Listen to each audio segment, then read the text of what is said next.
عاملين ايه؟ ورجعنا لكم مع الشيف شاروبين بأكلة جديدة. اهلا بيكي وبكل معجبينك يا كوكي.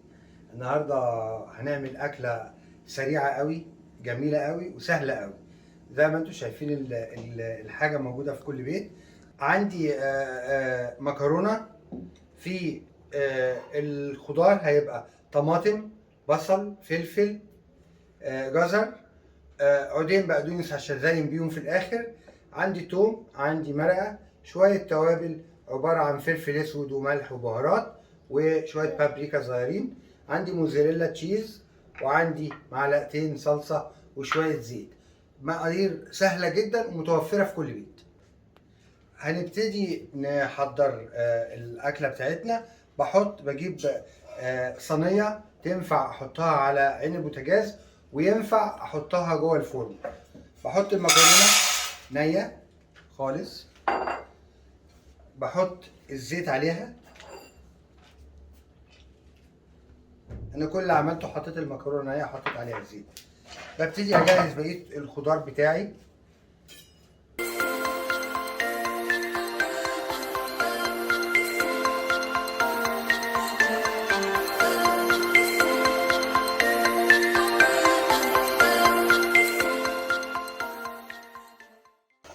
احط البصل. يا اصحابي هنحطه في الصينيه.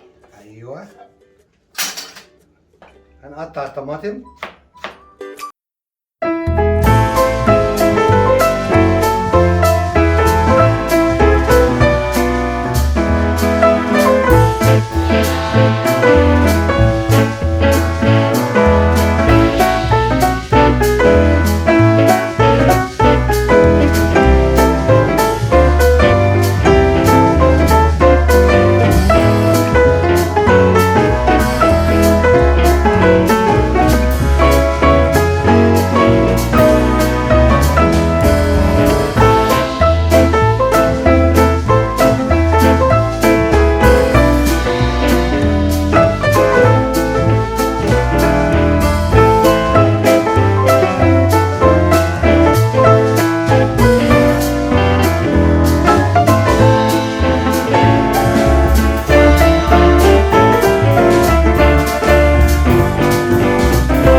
فاضل لنا كده الجارليك. وبرضه يا اصحابي شيف شاروبين دوت بحب اتفرج عليه وهو بيعمل اكل عشان الاكل بتاعه مميز. انا بشكرك طبعا يا كوكي. احنا دايما بنحاول نعمل حاجه حلوه وحاجه تكون فيها فايده لكل الناس ولكل حبايبي. حطيت الجارليك. مفيش مانع بقى من مكعب المرقه الجميل اللي كلنا بنحبه. في عندي فلفل اسود، ملح، بابريكا، شويه بهارات بضيفهم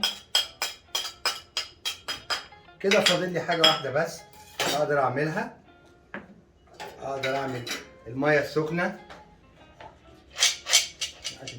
دلوقتي. ده بعد ما حطيت المكرونه وعليها الزيت، قطعت الخضار بتاعي، بشرت الجزر والفلفل والطماطم والبصل والتوابل بتاعتي. بقيت بالشكل ده. هحط ميه سخنه وبعد كده احطها على النار، وبعد ما ترجع من السوا نرجع نقول هنكمل ازاي تاني. باي باي. حابة هنحط الميه المغليه. بحط مقدار من الميه المغليه علشان المكرونه بتاعتي ما تعجنش، وبرفعها على النار. على فكره كوكي طلبت انه ازود المرقه شويه عشان هي بتحبها، فانا حطيت 2 مكعب، فده حسب المزاج. بعد ما بقيت بالشكل ده اهو احسن نحط وده اللغز. دلوقتي احط معلقتين صلصه، الصلصه هتخليها جميله قوي ومحمره، وبعد كده ارفعها على النار، وبعد ما تستوي نكمل تاني. وباي باي. دلوقتي احنا حطينا الصينيه على النار بتستوي. انا فاضل لي حبه بقدونس بقطعهم علشان ازين بيهم، وبكون محضر الموزاريلا تشيز بتاعتي، الجبنه الموزاريلا احطها فوق الوش، وهنشوف دلوقتي ايه. لا هو في حاجه تانية يا كوكي، عايز اقول لك انه مش موزاريلا بس، المكرونه لوحدها ما بتبقاش قيمه غذائيه ولا حاجه، لكن احنا حاطين لها كم من الخضار يخليها طعمها لذيذ ويخليها مفيده قوي. فده اللي بيميز المكرونه بتاعتنا عن اي مكرونه تاني، الخضار اللي موجود فيها، وطبعا الطعم وسرعه التجهيز.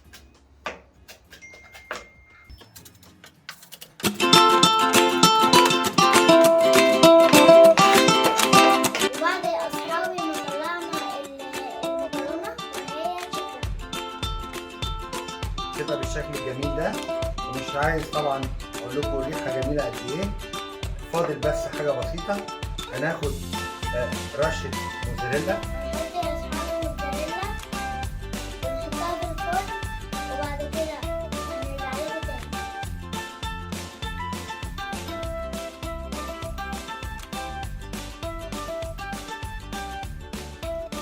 بعد رشه الموزاريلا الجميله دي دقايق في الشوايه، وبعد كده نرجع لكم تاني. وباي باي. وبعد يا اصحابي المكرونه خلصت، اللي هي المكرونه اللي بالموتزاريلا، ده شكلها النهائي بعد ما خلصت. ودلوقتي احنا هنزينها بالبقدونس. عايز اقول لك بقى مفاجاه بقى يا كوكي، بعد ما خلصنا ان ده نوع من انواع المكرونه الايطالي، واسمها مكرونه بالخضروات. وعايز اقول لك ان دي خفيفه وسهله قوي قوي. دلوقتي بقى يا كوكي انا عايزك تدوقي. واو، جميله قوي يا شيخ. طبعا في حاجات انا مش هقدر انقلها للجمهور بتاعك، وهي الريحه والطعم مش الشكل بس. ده بقى شكل المكرونه بعد ما صبناها، وشويه بارسلي كده جميل يدوها طعم ويديها اللون والشكل الحلو اللي احنا بنحبه. دلوقتي بقى ندوق ونقول لاصحابنا ايه الاخبار.